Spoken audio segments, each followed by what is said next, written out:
Hello guys and welcome back to my channel.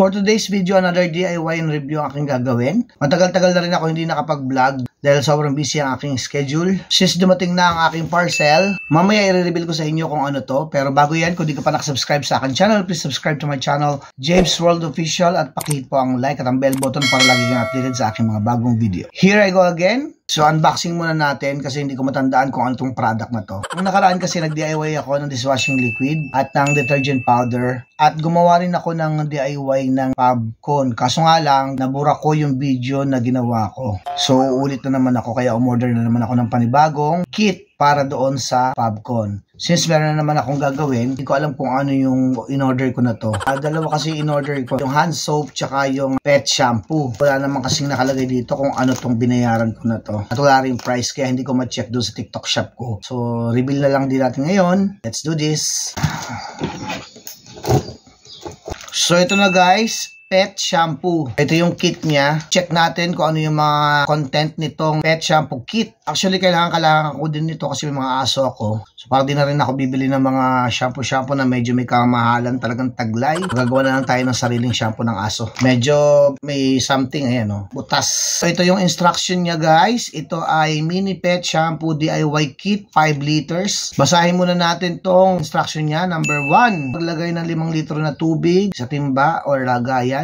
Ilagay yung surfactant, PS Premix pouch. Ibabad mo na ito ng 10 minuto para kapag hinalo, mabilis na itong matunaw. Haluin mabuti hanggang matunaw. Number 2, idagdag at i-shake muna ang PS Premix pouch. Laman ng PS Premix pouch, antibacterial, EDTA, water softener, scent, colorant, moisturizer, conditioner. Number 3, idagdag ang Madre Cacao at white chalk. Number 4, idagdag ang sodium chloride. Paalala, dahan-dahan lamang ang paglagay nito habang hinahalo na mabagal hanggang sa ito ay lumapot. Siguraduhin ding matunaw mabuti ang sodium chloride. Kung may add-ons, isabay ito sa step number 2. Pagkatapos ng mixture, i-rest ito ng 1 araw bago gamitin o isa din sa mga bote at lagayan. So, ganun lang siya kasimple guys. Let's do this.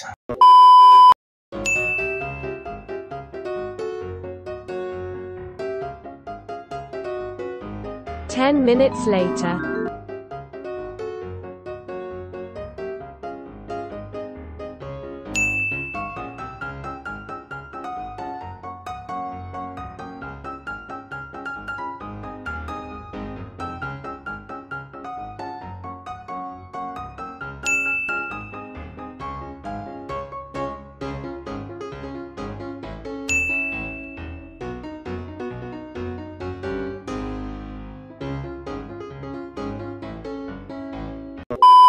So, yan na guys, that's it. Natapos na natin gawin at mix yung mga mixtures ng pet shampoo kit na yan. Obviously, nagawa ko na siya guys. Malapot na siya. At ito ay aking ilalagay sa lalagyanan after 1 day. So, may review, madali lang siyang gawin. At kung order po kayo niyan, siguraduhin nyo pong nasa legit po kayo nabibilhan. Kasi po ako, in-order ko to sa online. Especially TikTok shop, doon kasi ako madalas umorder ngayon. Na-order ko itong kit na to dito sa DIY Body. Nabili ko lang siya ng 162.68 pesos kasama na po yung shipping fee. Ando na lahat. Yung kit na yon, yun na yung content mismo or measurements na paghalu-haluin mo para makabuo ka ng 5 liters pet shampoo. At ang napili ko nga is lavender scent.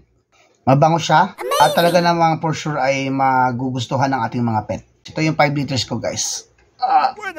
Sa mga gustong mag-try, try nyo lang. Wala namang mawawala. Pwede nyo pag-negosyo yan at pwede nyo pang sariling gamit. So, para sa akin, approve ang kit na to. So, that's all for today. Sana ay may na-share ako sa inyo. So, paano yan guys? Magpapaalam na tayo. Hanggang dito na lang. Hanggang sa muli. Paalam!